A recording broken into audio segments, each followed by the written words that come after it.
Welcome to our channel. Today வந்து நம்ம என்ன வீடியோ பார்க்க போறோம்னா பிகினர்ஸ்க்கான தையல் டிப்ஸ் தான் பார்க்க போறோம். ஃபர்ஸ்ட் டிப் என்னன்னா பைப்பிங் தைக்கிறது தான். பைப்பிங் தைக்கிறதுலே நம்மளுக்கு வந்து நிறைய மெத்தட்ஸ் இருக்கு. இதுல வந்து நம்ம நூல் வச்சு பைப்பிங் தைக்கலாம், இல்லைன்னா நார்மலாவே பைப்பிங் வைக்கக்கூடிய துணியை பின்பக்கம் அடிச்சு வச்சு நம்ம தைக்கலாம். தைக்கும் போது நம்மளுக்கு வந்து பெருசா சிறுசா அப்படின்னு சொல்லிட்டு மாறி மாறி வர சான்ஸ் இருக்கு. பைப்பிங் நூல் வச்சு தைச்சா மட்டும்தான் நம்மளுக்கு வந்து ஒரே அளவா வரும். நம்மகிட்ட பைப்பிங் நூல் இல்லைன்னா நம்ம வந்து எப்படி தைக்கிறதுன்னு இந்த வீடியோல பார்க்கலாம். பைப்பிங் தைக்கிறதுக்காக நான் 2 இன்ச் அகலத்தை நீளமா துணி எடுத்திருக்கேன். இந்த துணியில மடிப்பு பக்கத்துல வந்து கரெக்டா 1/4 இன்ச் தைக்கணும். இந்த 1/4 இன்ச்சுங்கிறது ரொம்பவே முக்கியமானது. ஏன்னா நம்ம தைக்கும் போது நேரா தைக்கணும். மாறி மாறி தைச்சா நம்மளுக்கு கரெக்டான அளவுல பைப்பிங் கிடைக்காது.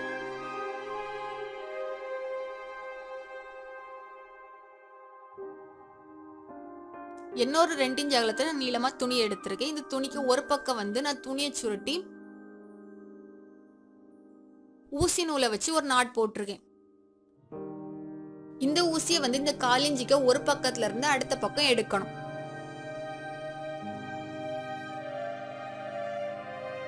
இப்போ வந்து நான் நீடியில இந்த பக்கம் எடுத்தாச்சு. இனி இந்த நூலை பிடிச்சு நம்ம இழுத்து அந்த 2 இன்ச் துணியை எப்படியாச்சும் இந்த 1/4 இன்ச் தையலுக்குள்ள நம்ம கொண்டு வர பார்க்கணும். ஸ்டார்டிங்ல கொஞ்சம் கஷ்டமா தான் இருக்கும். கொஞ்சம் துணி உள்ள போச்சுன்னா திரும்ப எல்லா துணியுமே ஈஸியாவே உள்ள வந்துடும்.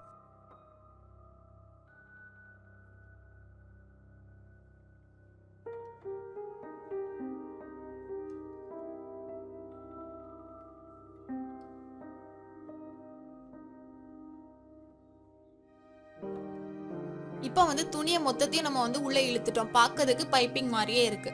இனி வந்து பைப்பிங் தைக்க வேண்டிய துணியை இந்த பைப்பிங் மேல வச்சு நம்ம தைக்கணும்.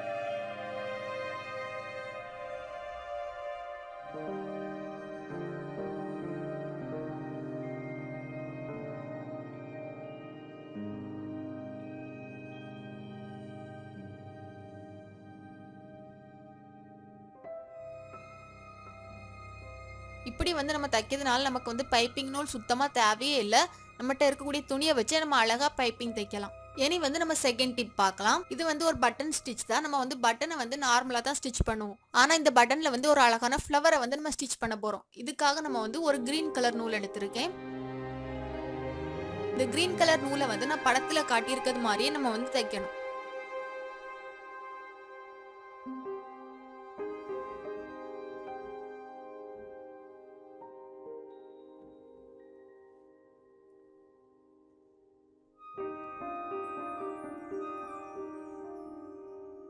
நம்ம வந்து ஒரே ஒருக்கா மட்டும் இந்த நூலை வந்து போட்டு எடுத்தோம்னா நம்மளுக்கு வந்து அவ்வளோ திக்கா கிடைக்காது.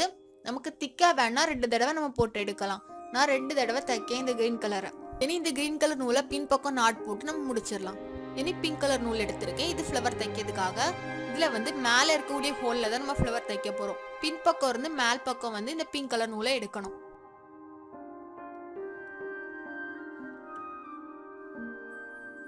இந்த நீடில வந்து பட்டன் பக்கத்துல இருக்கக்கூடிய நூலை வந்து ஒரு 5 தடவை சுத்தணும். அப்புறம் இந்த நீடில வந்து கரெக்டா அந்த ஹோல் வழியா விட்டு அடிப்பக்கம் எடுக்கணும்.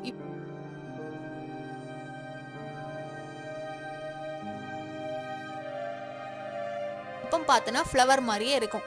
இப்படி இருந்தா போதுன்னா நம்ம வந்து ஒரே ஃப்ளவரோட நிறுத்திக்கிடலாம். இல்லாட்டி உங்களுக்கு இன்னும் எக்ஸ்ட்ரா ஃப்ளவர் வேணா நீங்களே போட்டுக்கலாம். எனக்கு இந்த ஒரு ஃப்ளவர் போதும், அதனால நான் இதோட முடிச்சுக்கிட்டேன். பின்பக்கம் நாட் போட்டு இந்த பிங்க் கலர் நூலை கட் பண்ணி எடுத்துடலாம். இதெல்லாம் வந்து நம்ம சின்ன குழந்தைகளுக்கு ட்ரெஸ்ல வந்து தைச்சோன்னா பார்க்கறதுக்கு ரொம்பவே அழகா இருக்கும். நம்ம ஏதாச்சும் டாப் தைக்கணும்னாலும் இதே மாதிரி பட்டனை நம்ம வந்து யூஸ் பண்ணிக்கிடலாம். இந்த வீடியோ உங்களுக்கு பிடிச்சிருந்தா லைக் பண்ணுங்க, ஷேர் பண்ணுங்க, மறக்காம சப்ஸ்கிரைப் பண்ணுங்க.